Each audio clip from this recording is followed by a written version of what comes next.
Kwanza namshukuru Mwenyezi Mungu mwingi wa rehema kwa kutujalia na kutuwezesha na kutupa afya, lakini pia tukiwa ndani ya mwezi mtukufu wa Ramadhani. Tunapokuwa katika mwezi mtukufu wa Ramadhani ni kipindi ambacho tunahusiwa sana kwetu sisi Waislamu tufanye ibada, kwa kuwafunga ni ya Mwenyezi Mungu, na Mwenyezi Mungu ametupa maamrisho ya kufunga ili tupate kuwa wacha Mungu. Lakini funga inatufanya kuwa karibu zaidi na Mwenyezi Mungu na tuweze kupata afya. Ndugu zangu, mwezi huu wa Ramadhani ulikuwa ni mwezi ambao si wa kuzungumza mambo kinyume na dini yetu ya Kiislamu ilivyotufundisha kuhusu Ramadhani. Lakini leo tumewaita waandishi mbalimbali wa vyombo vya habari. Tumewaita hapa, vipo vyombo special vya Kiislamu. Wako Adelinki, wako Masjidi Mtoro, wako Mzee Omar Loba na wengine wote.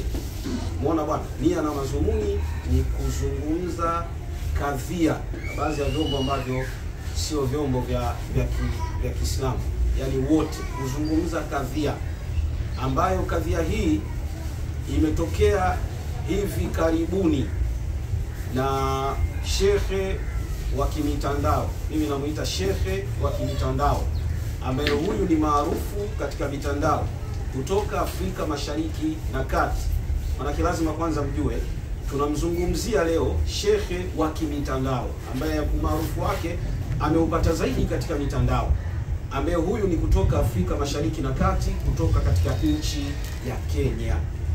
Hivi karibuni katika darasa lake analoendelea katika msikiti wake katika nchi ya Kenya, alizungumza moja kati ya clip yake ambayo naiweka hapa, nitataka muisikie kwa mazungumzo. Naiweka kwanza kidogo tu, tunamweka ili muweze kumsikia.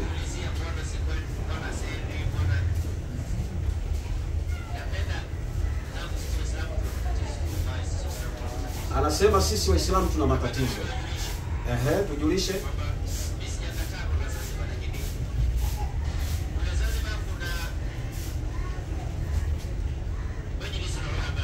Ndio.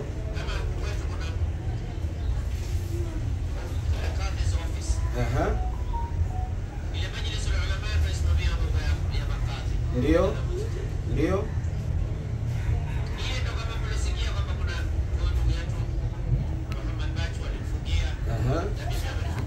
Anasema na yeye pia akafungiwa.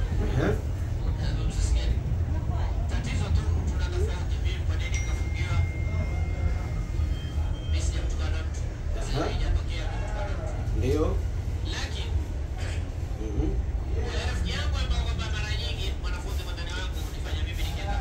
Rafiki yake ambaye anamfanyia kwenda Zanzibar, mmoja na upinzani naye, dini tuweka na umimi. Ujumbe huu anampenda kumtumia mufti wa Zanzibar na kabineti yake.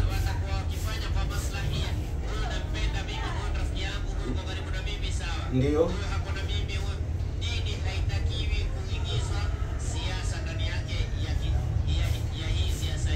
Sawa. Ndio. Okay. Hawana hoja anasema. Naitwa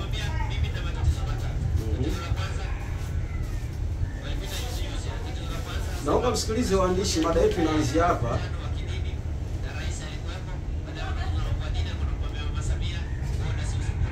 Jambo la boda hilo.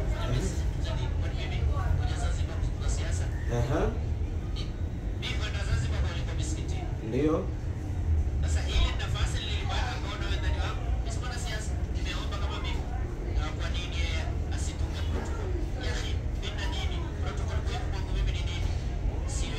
Protocol muhimu kwa kile ni dini.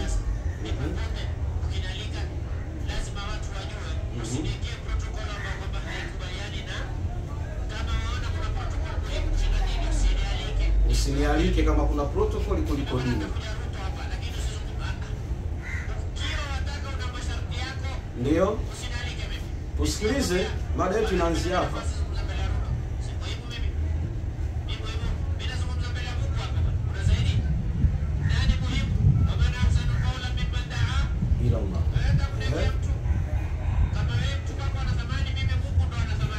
Mungu ana thamani kwake. Twende hapo.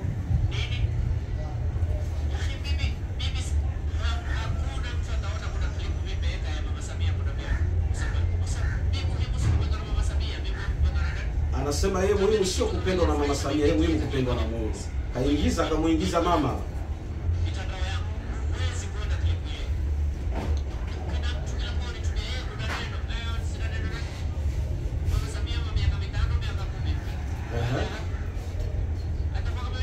Atakuwa kama wengine Mama Samia. Nasikia maneno haya.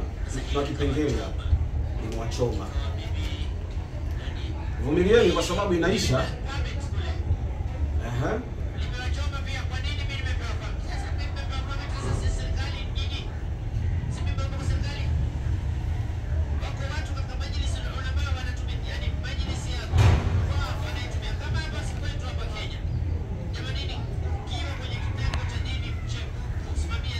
Sawa.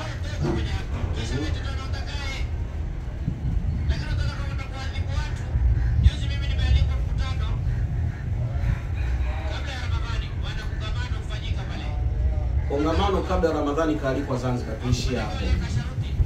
Kusudi ili nyinyi muweze kubalance story na ujumbe uweze kufika vizuri.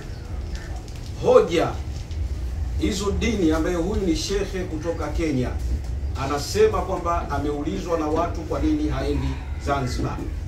Akasema kwamba Majlisi Ulama ya Zanzibar imemfungia kwamba yeye asiende Zanzibar.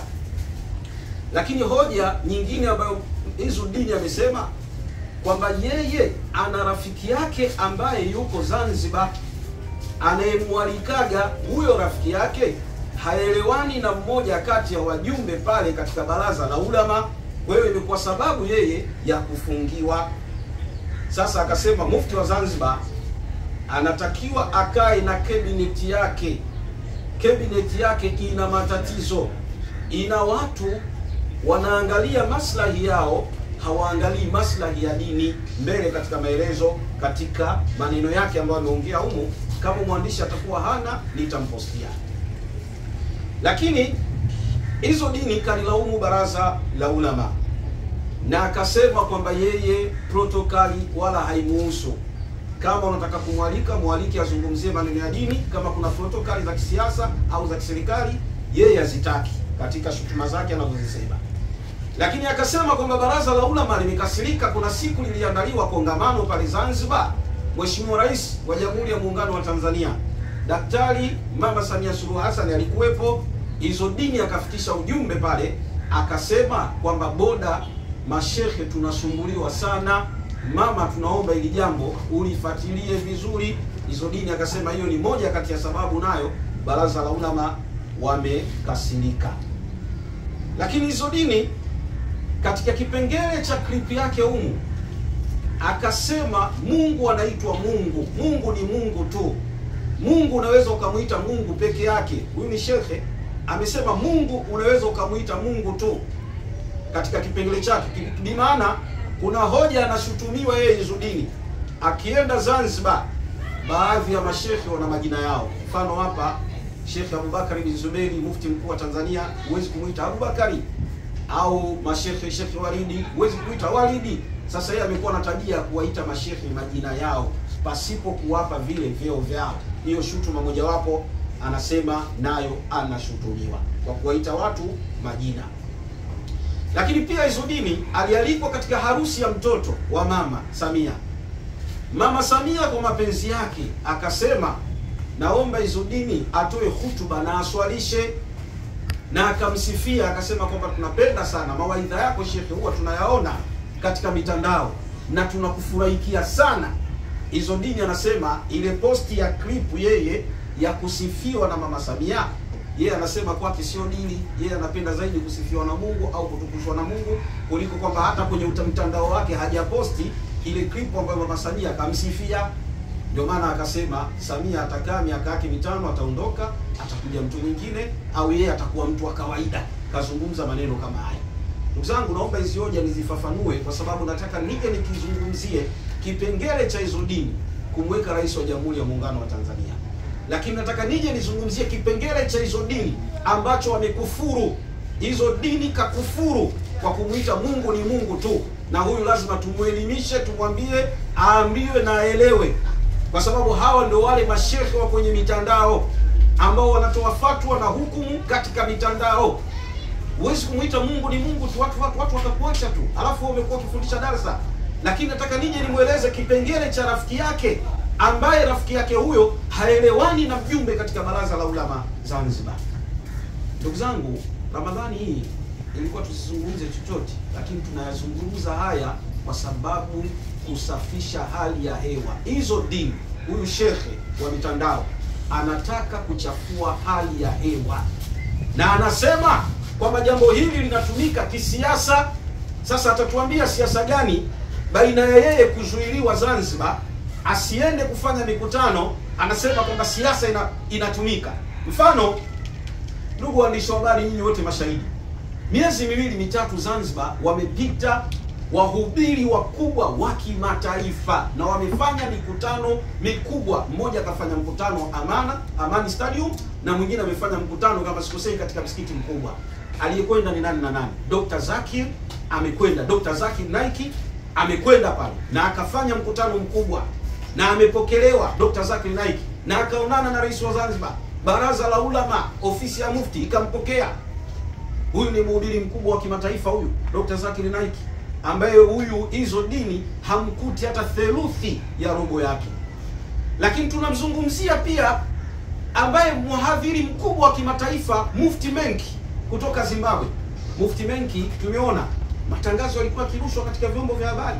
Amefanya mkutano mkubwa katika uwanja wa Amani na amepokelewa, amehubiri, amekaa siku zake, mpaka tukamwona Mufti Menki anaenda kuogelea baharini, anapanda boti zile za Baresa, anafurahi, na hakuna aliyemzuia wala aliyemwandikia barua. Hawa ni wahubiri wakubwa, wako katika nchi ya Zanzibar. Hapa ninapozungumza na nyinyi, Al-Hatimi ambaye ni mhubiri kutoka Kenya, akiwepo na Sharifu, wako Zanzibar, wameenda, na jana walikuwa wanazungumza katika msikiti wa Othman Maalim, wametoa mawaidha, wamezungumzia Ramadhani, wamezungumzia kila kitu, na hakuna aliyewazuia Zanzibar kwamba wasifanye mkutano. Lakini isitoshe, katika hoja hii ambayo tutakuja kuijibu, Sheikh Othman Maalim sasa hivi ana zaidi ya miaka 20 ama 25 katika mji wa Zanzibar, na ameishi pale, ameoa pale, amekabidhiwa msikiti, na hatujawahi kusikia kwamba Othman Maalim ambaye ni maarufu kuliko hizo dini kuzuiliwa pale Zanzibar kwamba asiingie kwenda kufanya mihadhara au asihubiri dini. Mpaka leo Othman Maalim anaishi kwa permit na yuko Zanzibar na hana kelele na mtu yoyote. Ndugu zangu, baada ya shutuma hizi kutolewa, hapa tunazungumza shutuma, Baraza la Ulama wakakaa. Lakini kabla ya kukaa, hizo dini alisema kwamba mufti anastahiki kuwa mkweli pamoja na baraza lake la ulama. Shutuma zake za kwanza hizi, anastahiki kuwa mkweli na kabineti yake yote wanastahiki kuwa wakweli. Lakini katika hiyo alipolishutumu hili baraza, akazungumza maneno haya, tamko ambalo lilitolewa na kamati ya mufti, ambalo tamko lao walikaa, ambao kazi yake kubwa baraza la ulama ni kumshauri mufti katika kutekeleza maagizo yake. Wao wanasema waliona katika mitandao ya kijamii, ambapo tamko hili lilitolewa na mjumbe wa baraza lao, nataka nimtaje kwa jina, anaitwa Sheikh Swedi pamoja na Sheikh Hamisi. Sheikh Swedi pamoja na Sheikh Hamisi walijibu tamko la hizo dini, wakamwambia kama kweli wewe umefungiwa au kama kweli kuna barua yoyote inayoonyesha kwamba wewe umefungiwa, tunaomba barua hiyo uilete ndani ya siku 7, uionyeshe ili tujue kwamba kweli ilitoka kimakosa au tuliitoa sisi au waliitoa watu wengine. Na akamtaka kuwa kwamba mufti ili awe mwadilifu katika baraza lake la ulama, hizo dini akaambiwa na yeye ndani ya siku 7 tunaomba utuletee ushahidi unaonyesha kwamba baraza la ulama lilikufungia. Ndugu zangu, kipengele cha baraza la ulama tunalifunga, tunakuja katika kipengele cha hizo dini baada ya matamko yote kutoka juzi kaeleza, ofisi ya mufti kaeleza, na jana hizo dini siku ya Ijumaa akatokeza na lemba lake kubwa, akasema anauliza ofisi ya mufti wanataka ushahidi wa Kiislamu au wanataka ushahidi wa kikanuni? Lakini akaomba radhi hizo dini, akaomba radhi kwamba yeye alilishutumu baraza la ulama badala ya kushutumu ofisi ya mufti. Mambo mawili, amelishutumu baraza la ulama badala ya kushutumu ofisi ya mufti, kaomba radhi. Ndugu zangu, sisi wote tuna akili timamu, sisi wote ni lazima tutafakari. Zanzibar ni nchi ndogo sana, Zanzibar ni kisiwa, Zanzibar ina mashehe wengi, ambapo mashehe pale wengi walitoka kina Shehe Farsi ambao walitafsiri Qur'ani. Zanzibar ina historia ya mashehe kutoka Zanzibar kwenda Mombasa. Zanzibar ina ukarimu mkubwa wa kupokea wageni mbalimbali wa Kiislamu wakiwa wanaenda kufanya mihadhara ya dini. Lakini leo tumeshtuka na shutuma hizi ambazo hizo dini amezitoa dhidi ya Waislamu wenzie wa Zanzibar. Lakini mimi nina maswali ya kumuuliza na ajibu, na asipojibu nitaendelea, kwa sababu hii ni part 1. Hii press ina part 3. Hii ni part 1. Ina part 2 na ina part 3, na kueleza kabisa hizo dini. Yaani ukijibu, jibu kwa akili na jibu kwa adabu. Maswali ninayokuuliza, unasema kuna mtu ambaye Zanzibar anakualika wewe na yule anayekualika wewe Zanzibar haelewani na mmoja kati ya wajumbe katika baraza la ulama. Swali la kwanza namuuliza, yeye ni shekhe? Kama yeye ni shekhe, kawaida ya shekhe au muumini, unapoona watu wawili hawaongei na kwa taarifa zinaelezwa kwamba huyu haongei na mwenzie, kwa nini ukuwaita ukawakalisha suruhu ya Kiislamu ukawapatanisha ndani ya mwezi mtukufu wa Ramadhani? Umeingia, watu wawili hawaongei, hawa ni ndugu. Wewe ni shekhe wa namna gani? Kila siku ukikaa unatoa mawaidha katika mitandao ya kijamii, umeshindwa kuwasuluhisha ndugu wawili na umetoa ushahidi kwamba wanagombana. Ulishawahi kuwaita hata siku moja ukawasuluhisha, ukasema hawa nawasuluhisha Kiislamu ili tatizo liishe? Hiyo moja. Lakini jambo la pili, wewe ulipofungiwa, huyo ndugu yako alipoitwa akaelezwa matatizo wewe uliokuwa nayo, nchi yoyote ina taratibu, ina protocol. Hata nyinyi waandishi mmekuja nyumbani kwangu, kuna protocol. Hauwezi ukaja tu kaingia ndani, unataka kwenda chooni, hujui choo kiko wapi. Ni lazima mimi nikueleze, nikupe utaratibu, utaingiaje, ni lazima nikupangie, kaa hapa. Lakini yeye hizo dini akakasirika kwamba kwa nini apangiwe, kwa nini apewe barua asijibiwe, kwa nini akipita boda asumbuliwe. Tanzania sio nchi ya Kiislamu hizo dini. Tanzania ni nchi ya makabila yote, mataifa yote, dini zote ambazo wako hapa. Unapoingia lazima upate taratibu za kukaguliwa. Idara ya migration lazima ikukague. Eti kwa sababu mimi shekhe hizo dini najulikana sana katika mitandao, eti nikipita boda ya Horohoro kwamba usisachiwe, usikaguliwe, usiangaliwe kwamba wewe ni nani, wakati tunajua kabisa kwamba Kenya ni sehemu ambayo baadhi ya Wasomali kutokea Al-Shabaab wamekuwa ni njia yao ya kupita pale kwenda kufanya maashi katika maeneo mengine. Kwanza jeshi la immigration tunalipongeza kwa kuwakagua watu. Usikaguliwe wewe nani. Tanzania sio nchi ya Kiislamu. Tanzania ni nchi ya dini zote. Haya, wewe unalalamika kwamba ukipita unakaguliwa sana, unapotezewa muda. Ina maana migration ukipita unataka ukifika tu, si hizo dini. Haya, pita ugongewe passport yako, usipate taratibu. Hakuna. Hata sisi Kenya tunakuja, tunapewa taratibu hizo. Kuna mashehe wengi maarufu wakubwa kuliko wewe hizo dini, na wakienda wanasumbuliwa mipakani, wanakaguliwa. Ule ni utaratibu wa kinchi. Unaposema kwamba wewe protocol umeenda kumfikishia Mama Samia yale maneno ya kuhusu migration, hilo ni kosa. Wewe kuambiwa kwenda kupeleka malalamiko pale, uliambiwa ukatoe mawaidha. Huwezi kupeleka malalamiko kwamba unasumbuliwa migration, hilo ni kosa. Kwa hiyo nitaka mama aseme hizo dini apite VIP. Kwanza ungeomba serikali ya Kenya ikupe diplomatic passport ili ukipita watu tujue kwamba huyu ni VIP. Hiyo moja. Lakini hizo dini baada ya kukuuliza swali la ndugu yako kutompatanisha na kukujibu kwamba protocol migration kwa kukusumbua ikiwezekana wakusachi kabisa, kwa sababu hii nchi sio ya Kiislamu. Tufuate taratibu za kinchi. Kama kweli wewe ni shekhe ambaye hutaki protocol, hebu nenda Saudi Arabia, Maka, alafu ukifika waambie mimi ndio hizo dini, nifungulieni Kaaba niingie ndani mule. Lazima ufate protocol, hata huko ambapo dini ya Kiislamu imeanzishwa. Ukienda Madina utafata protocol, ukienda Maka utafata protocol. Ukitua airport kuna msururu wa mamilioni ya watu pale wanapanga kusubiri kugonga visa na kukabuliwa. Sasa hizo dini wewe, sheria zako unataka uzilete Jamhuri ya Muungano wa Tanzania pamoja na Zanzibar, kwa kuwahalalishia watu, kuwazungumzia maneno mabaya, maneno ya fedhuli, maneno ya kejeli kipindi hiki cha mwezi wa Ramadhani, kisa tu mtu mmoja anakubeba kukupeleka Zanzibar na kukufutulisha na kukupa riski. Alafu unaenda kuwachafua mashehe Zanzibar, unaenda kumchafua mufti ambaye kakuzidi hata umri. Mufti wa Zanzibar kakuzidi umri zaidi ya mara 20. Hizo dini, na umekosa adabu. Ni shekhe usiyekuwa na adabu, ni shekhe usiyekuwa na nidhamu.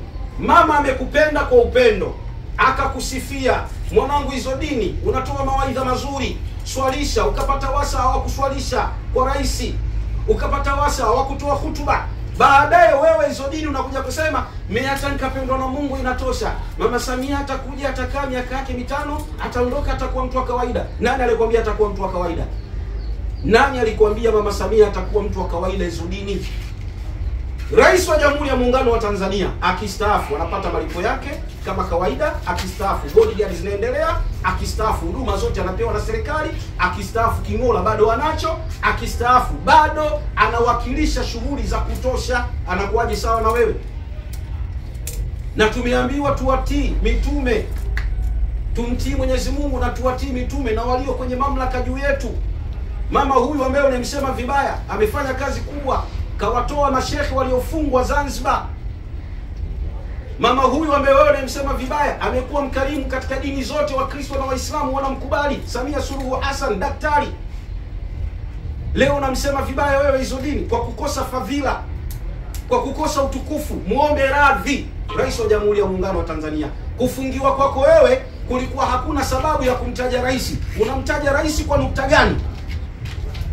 Unamtaja rais kwa jambo gani? Yaani kutaka kuleta taharuki tu ili mradi mama asikie kwamba hizo dini kafungiwa, aanze kuuliza maswali. Haya, chanzo cha huyu kufungiwa dini? Hizo dini umekosa adabu, hizo dini umekosa nidhamu. Lakini pili, wewe ni shekhi, ulipofungiwa Zanzibar ulishindwa nini kwenda kwa wale mashehe wenzio ambao uko nao? Mwanzo walikualika katika kongamano la amani, ukaongea mbele ya rais wa Zanzibar, ukatoa mawaidha, wakakulipia nauli, wakakupandisha na usafiri wote, na ukafika Zanzibar. Na hiyo Zanzibar, hizo dini ukapata gari. Kwani Kenya umekaa hujawahi kupata gari? Umepata gari na ukampigia shekhe mmoja kati ya Wazanzibari kwamba hebu naomba pesa unitumie walau milioni 2 nisafirishe gari yangu. Umetoa gari Zanzibar ili uipeleke kwenu Kenya. Fadhila gani unazitaka hizo dini?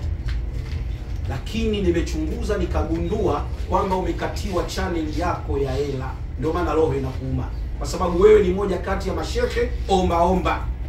Kazi yako kupita Zanzibar kwa matajiri kuomba. Kazi yako kupita huko tena anaenda anaomba. Alienda kwa rafiki yangu mmoja, akakuta yule rafiki yangu ana magari ya kifahari pale.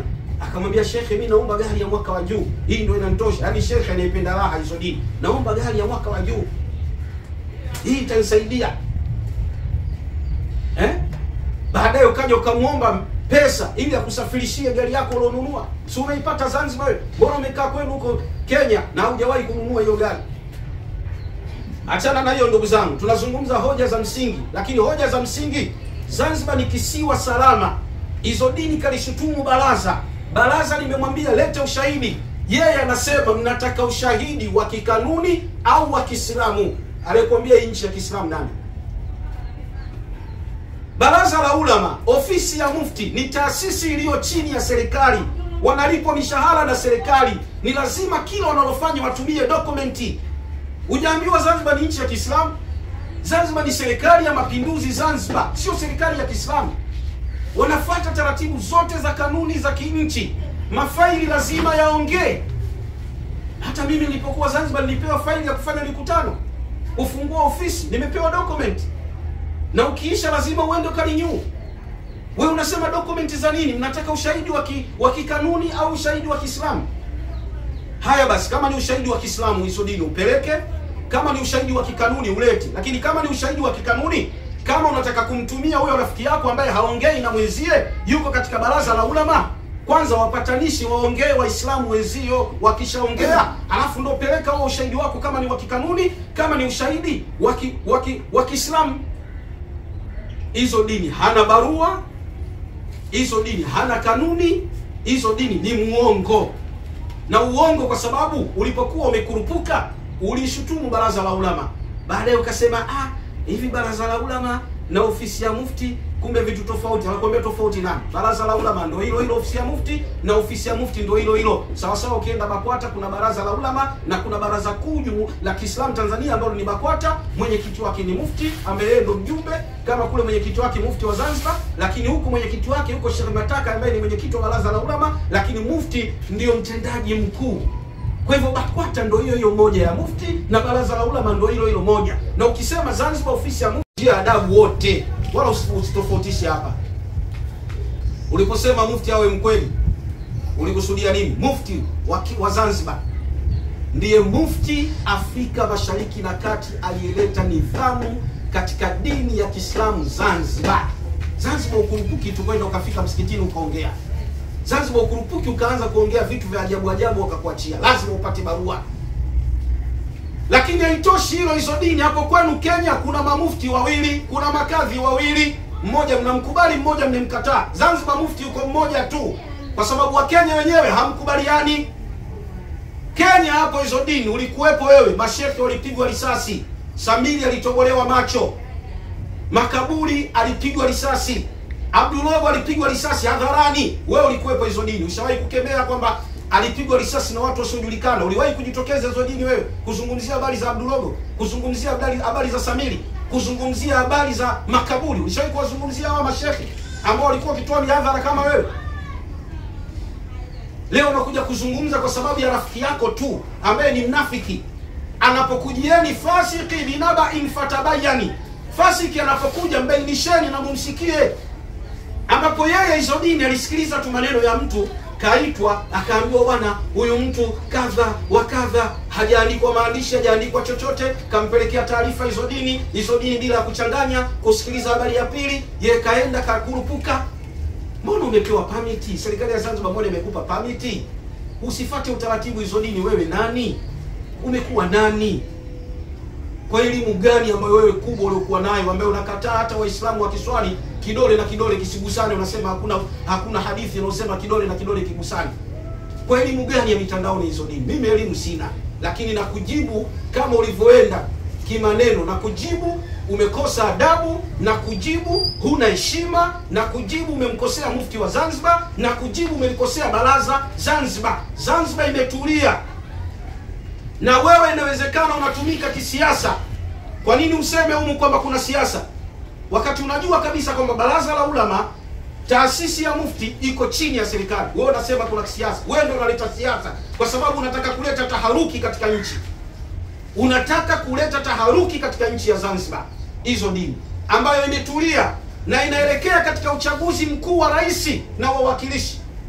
Unataka kuwaweka watu katika hofu. Unataka kuonyesha kwamba wewe umefungiwa. Wamefungiwa mashehe wangapi Zanzibar pale? Mbona umefungiwa mashehe wengi na wakuzungumza? Kama umefungiwa una makosa yako mengi tu ambayo tunayo. Na ukiendelea tutataja faili lako lote Zanzibar. Na ukiendelea tutataja faili lako huko uliko kwenu. Na ukiendelea nitakuja kukupiga Pentagoni, pigo moja la mwisho ambalo litakuvua ushehe wote, utabaki kuwa mtu wa kawaida, ukasomeshe madrasa. Kwanza muombe radhi mufti wa Zanzibar. Kwa nini usiende kuoji? Maana yake wewe unatumika kuleta taharuki. Hiyo moja. Nataka nimalizie pointi mbili za hizo dini. Pointi zake anazozitaka ni za kikanuni au pointi zake anazozitaka ni za Kiislamu? Ulipozungumza umefungiwa, ulifungiwa kikanuni au ulifungiwa Kiislamu? Unatakiwa utujibu hapo. Ulifungiwa kikanuni au ulifungiwa Kiislamu? Ulifungiwa kwa mdomo au ulifungiwa kwa maandishi? Na kama ulifungiwa kwa mdomo, Aliyetamka ni nani hapo ofisi ya mufti? Tutajie, usije ukavuruge watu wote. Taja nani kakutamkia kwamba wewe umefungiwa hizo dini. Sasa hitimisho, Zanzibar imepita mashehe wengi. Sheikh Uthman Maalim yupo. Huyu asije akawa sababu ya kusababisha watu wengine na wahadhiri wengine wa Kenya wakashindwa kwenda Zanzibar. Zanzibar ni nchi ndogo sana, inahitaji amani, inahitaji umoja, inahitaji mshikamano, inahitaji udugu. Watu walikaa miaka mingi hawazikani pale, watu walikaa miaka mingi hawasemezani. Sasa wewe hizo dini unataka vurugu hizo za watu kutokusemana na kusalimiana kwa kigezo cha kujifanya wewe shekhe na mlemba wako umevaa huo na kofia yako, ukavurugi amani ya dini Zanzibar. Na iomba serikali ya Zanzibar ikiwezekana, au ofisi ya mufti imfungie kabisa, yani asikanyage nini Zanzibar, hizo dini asikanyage Zanzibar. Na iomba baraza la ulama, ofisi ya mufti, ikiwezekana na serikali imfutie hiyo permit yake, kwa sababu huyu mtu ni mtu danger, ni mtu hatari, ni mudhabidhabina, huyu ni mnafiki, huyu ni mchonganishaji, huyu ni shekhe wa kwenye mitandao kama mashekhe wengine wanaogombana kwenye mitandao. Ufungiwe, kwa sababu Zanzibar sio Maka wala Madina. Kaa kwenu Kenya, fundisha. Kaa kwenu Kenya, fundisha. Kama ulishindwa kuwasuluhisha watu wawili wanagombana hapo katika baraza la ulama, na wewe ni shekhe na umekuwa ukisuluhisha watu wengi katika ndoa zao, katika maisha yao, umeshindwaje kuwasuluhisha hawa? Ofisi ya mufti msimjibu. Akijibu mimi nitaendelea na nitapasua maovu yake yote. Hizo dini, kaa fundisha dini ili upate thawabu za Mungu. Nenda kaswali rakaa 2, muombe Mungu msamaha kwa kuwafitinisha waislamu wenzio, kwa kuwatukana katika mitandao ya kijamii. Hizo dini, wewe sio mtume wala sio swahaba, kwamba wewe huna kasoro au huna tofauti. Wewe sio mtume wala sio swahaba, wala sio katika wanachuoni wakubwa waliotajwa, wala sio katika maimamu 4 waliotajwa katika dini ya Kiislamu. Wewe ni mtu wa kawaida tu, kawaida kabisa, ambaye mtu yoyote anaweza akasoma dini na akawa kama wewe na zaidi ya wewe. Sasa nimekurarua pati 1 na pati 2 ambazo nitaita waandishi mpaka kutoka Kenya ili nieleze mambo yako yote. Ukijibu tu, yani nakusudiria na kurarua, na yoyote atakaye kuingilia na mrarua, sitomwacha.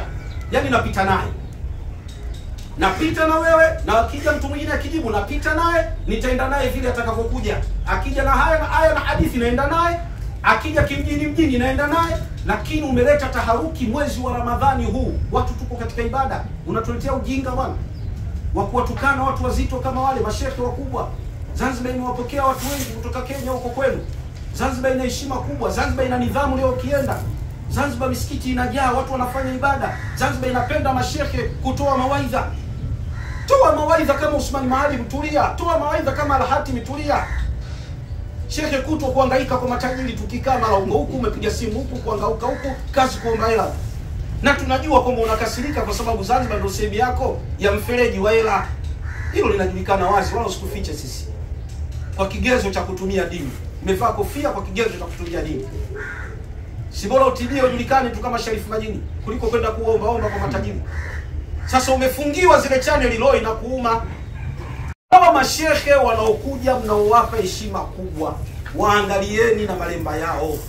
Wengine ni maagenti wa shetani. Wengine ni maagenti wa shetani. Mustashirikina ambao kazi yao kubwa ni kufarakanisha watu katika mji wao wanapokaa.